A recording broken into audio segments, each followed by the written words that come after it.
जय हिंद दोस्तों। एक बार फिर से आप सभी का स्वागत है हमारे यूट्यूब चैनल गुरुकुल सफ़र में।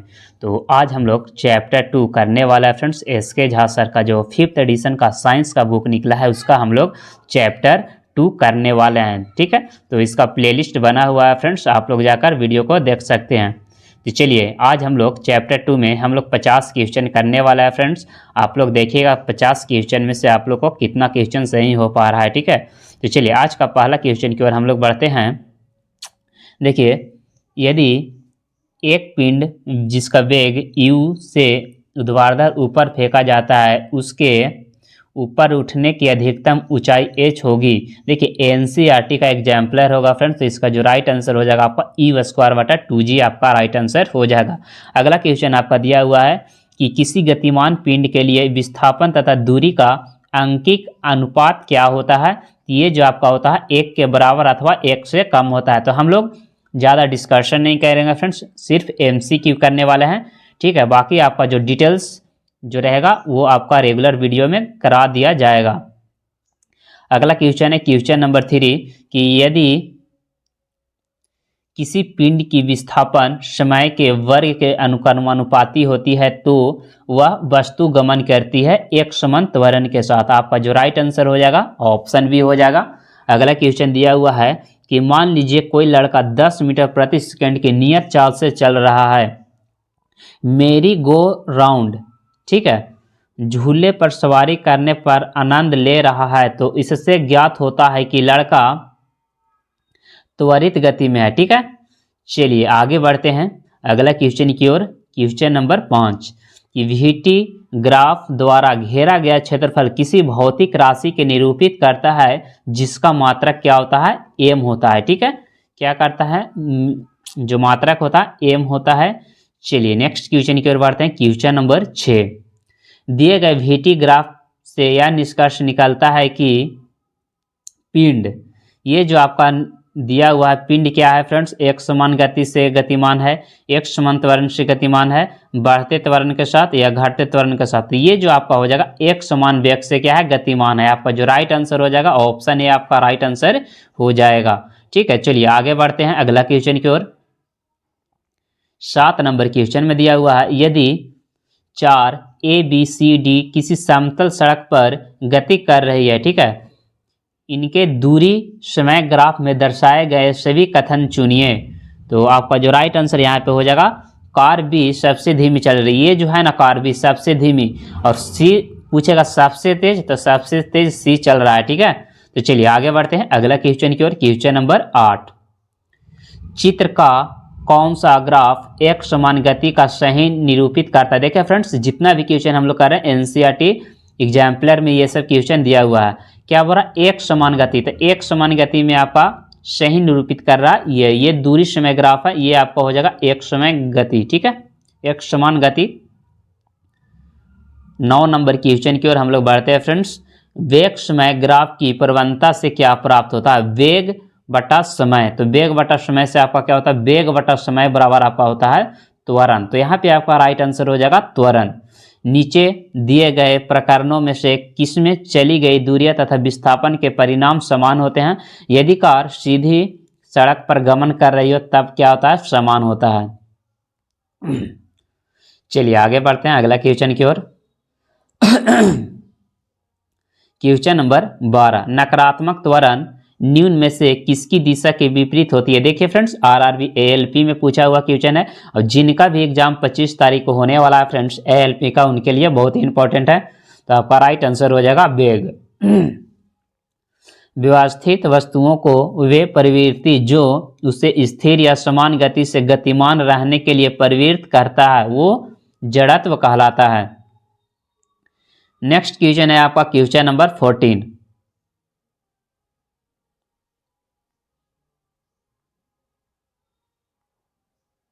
ठीक है, क्वेश्चन नंबर 14 में दिया हुआ है यदि किसी वस्तु द्वारा तय की गई दूरी शून्य हो, जो वस्तु का विस्थापन कितना होगा। क्या बोल रहा है कि दूरी जब शून्य हो जाएगा तो विस्थापन भी आपका क्या होगा, शून्य होगा।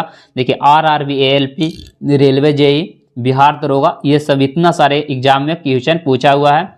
विस्थापन के परिवर्तन की दर को वेग कहते हैं, ठीक है। विस्थापन बटा समय इक्वल टू वेग यानी कि वेलोसिटी।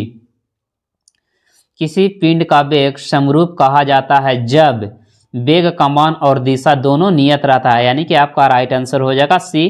तत्कालीन वेग और औसत वेग तब बराबर होते हैं जब वस्तु शून्य त्वरण होते हैं। क्या होता है? शून्य त्वरण होता है जब क्या होता है? तत्कालीन वेग और औसत वेग दोनों क्या होता है? बराबर होता है। ये एलपी टेक्नीशियन में पूछा हुआ क्वेश्चन है। नेक्स्ट है, किसी पिंड का विस्थापन समय के समानुपाती पाया जाता है तो पिंड वेग समरूप होता है। पिंड का जो वेग होता है समरूप होता है। मुक्त अवस्था में गिरते हुए एक पिंड द्वारा तय की गई दूरी समानुपाती होती है, गिरने के समय के वर्ग के समानुपाती होती है। अगला क्वेश्चन है, गति का दूसरा समीकरण और समय के बीच क्या संबंध है? तो ये जो हो जाएगा स्थिति का, क्या हो जाएगा? स्थिति का यानी कि संबंध हो जाएगा। देखिए फ्रेंड्स, आरआरबी जेई में पूछा हुआ क्वेश्चन है, सिकंदराबाद मुजफ्फरपुर में ये क्वेश्चन पूछा हुआ है। चलिए 21 नंबर में दिया हुआ, निम्न में से कौन सी मात्रा चाल के साथ इसकी गति निर्दिष्ट करती है? तो वेग, ठीक है। एक निश्चित दिशा में बढ़ रही वस्तु की गति के वैज्ञानिक शब्दावली में किस शब्द के रूप में जाना जाता है? बीपीएससी में पूछा हुआ क्वेश्चन है, तो वेग के रूप में, ठीक है।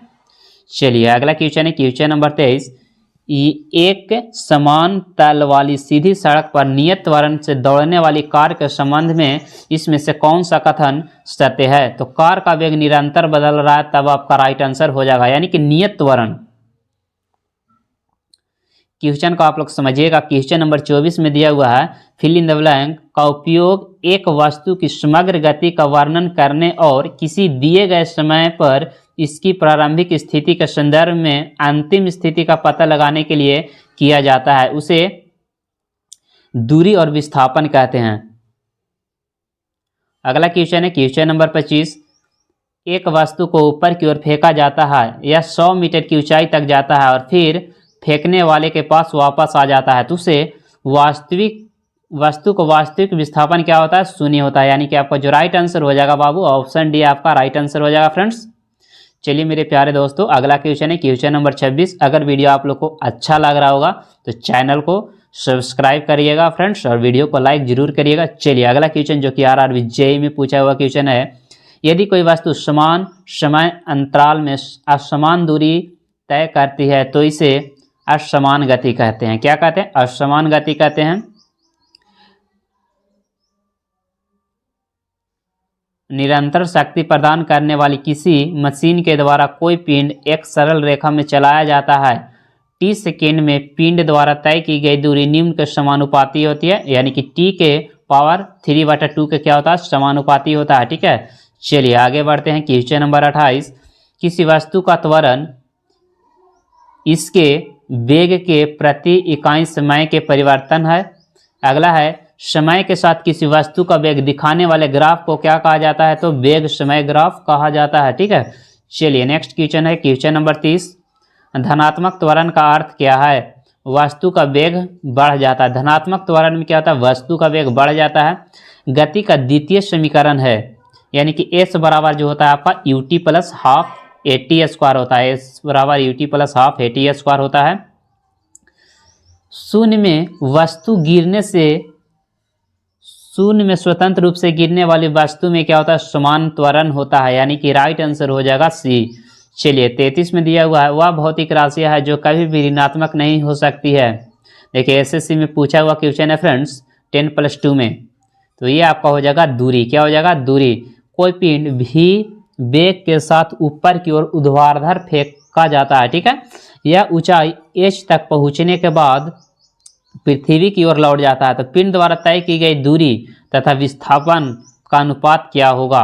तो ये जो हो जाएगा आपका अनंत हो जाएगा। देखिए दूरी तो आपका हो जाएगा 2h बता विस्थापन आपका 0, तो क्या हो जाएगा आपका इन्फिनिटी, यानी कि अनंत।